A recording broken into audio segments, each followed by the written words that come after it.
2026 കീമിന് apply ചെയ്യാനുള്ള last date ജനുവരി 31 ആണ്. കേരളത്തിലെ ഗവൺമെന്റ് സെക്ടറിലെയും പ്രൈവറ്റ് സെക്ടറിലെയും വിവിധ എഞ്ചിനീയറിംഗ് കോളേജുകളിലും മെഡിക്കൽ കോളേജുകളിലും നിങ്ങൾ പഠിക്കാൻ ആഗ്രഹിക്കുന്നുണ്ടെങ്കിൽ ബിടെക്, അതുപോലെ MBBS, BDS, മെഡിക്കൽ അനുബന്ധ കോഴ്സുകൾ, BPharm എന്നിവ പഠിക്കാൻ ആഗ്രഹിക്കുന്ന ഒരു കുട്ടി നിർബന്ധമായും കീമിന് രജിസ്റ്റർ ചെയ്യേണ്ടതാണ്. കീമിന് അപ്ലൈ ചെയ്യാൻ നമ്മുടെ കയ്യിൽ എന്തൊക്കെ ഡോക്യുമെന്റ്സ് ആണ് വേണ്ടത്? ഒരു കളർ പാസ്പോർട്ട് സൈസ് ഫോട്ടോഗ്രാഫ് വേണം, വൈറ്റ് ബാക്ക്ഗ്രൗണ്ടിൽ എടുത്തതായിരിക്കണം, 200 പിക്സൽ ഹൈറ്റും 150 പിക്സൽ വിഡ്ത്തും അതുപോലെ 100 kbps താഴെയുള്ള JPG ഫോർമാറ്റിലായിരിക്കണം നമ്മളുടെ ഫോട്ടോഗ്രാഫ്. കാൻഡിഡേറ്റ് സിഗ്നേച്ചർ വേണം, വൈറ്റ് ബാക്ക്ഗ്രൗണ്ടിൽ ബ്ലൂ ഓർ ബ്ലാക്ക് പെൻ കൊണ്ടായിരിക്കണം സിഗ്നേച്ചർ ഇടേണ്ടത്. 100 പിക്സൽ ഹൈറ്റും 150 പിക്സൽ വിഡ്ത്തും 100 KB താഴെയുള്ള സൈസുമുള്ള JPG ഫോർമാറ്റിലായിരിക്കണം. നാഷണാലിറ്റി തെളിയിക്കുന്ന സർട്ടിഫിക്കറ്റ് വേണം. അത് നമ്മുടെ ബർത്ത് സർട്ടിഫിക്കറ്റോ പാസ്പോർട്ടോ അതുപോലെ റെസിഡൻസ് സർട്ടിഫിക്കറ്റോ ആവാം. നേറ്റിവിറ്റി സർട്ടിഫിക്കറ്റ് വേണം, അതുപോലെ ഡേറ്റ് ഓഫ് ബർത്തിന്റെ പ്രൂഫ് വേണം, ക്ലാസ് 10 സർട്ടിഫിക്കറ്റ് വേണം, ഒരു വാലിഡ് ഫോൺ നമ്പറും വാലിഡ് ഇമെയിൽ ഐഡിയും വേണം.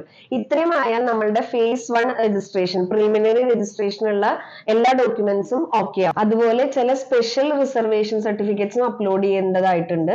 നമ്മൾ ഏത് കാറ്റഗറിയിലാണ് വരുന്നത് ആ കാറ്റഗറിക്ക് അനുബന്ധമായിട്ടുള്ള എല്ലാ സർട്ടിഫിക്കറ്റ്സും പ്രോസ്പെക്ടസ് നോക്കി മനസ്സിലാക്കി നമ്മൾ വില്ലേജ് ഓഫീസിൽ നിന്നോ താലൂക്ക് ഓഫീസിൽ നിന്നൊക്കെ സംഘടിപ്പിച്ച് അത് അപ്ലോഡ് ചെയ്യണം. ഫോർ എക്സാമ്പിൾ, നിങ്ങൾ NCL കാറ്റഗറിയിൽ പെടുന്ന OBC OEC കാൻഡിഡേറ്റ്സ് ആണെങ്കിൽ വില്ലേജ് ഓഫീസിൽ നിന്ന് NCL സർട്ടിഫിക്കറ്റ് വാങ്ങി സ്റ്റേറ്റ് എഡ്യൂക്കേഷൻ പർപ്പസിന് സൈൻ ചെയ്ത് അപ്ലോഡ് ചെയ്യണം. അതുപോലെ തന്നെ SC ST കാൻഡിഡേറ്റ്സിന് അവരുടെ സർട്ടിഫിക്കറ്റ് വേണം. ഇനി NCL പെടാത്ത OEC കുട്ടികൾക്ക് കമ്മ്യൂണിറ്റി സർട്ടിഫിക്കറ്റും അപ്ലോഡ് ചെയ്യേണ്ടതായിട്ടുണ്ട്. ഇനി നമ്മൾ ഏതെങ്കിലും ഫീ കൺസെഷൻസിന് അപ്ലൈ ചെയ്യുന്നുണ്ടെങ്കിൽ ഇൻകം സർട്ടിഫിക്കറ്റ് വേണം. അതുപോലെ ജനറൽ കാറ്റഗറിയിൽ പെടുന്ന കുട്ടികളാണെങ്കിൽ EWS കാറ്റഗറി വരുന്നുണ്ടെങ്കിൽ അതും വില്ലേജ് ഓഫീസിൽ നിന്ന് നമ്മൾ സംഘടിപ്പിക്കണം, എന്നിട്ട് അപ്ലോഡ് ചെയ്യണം.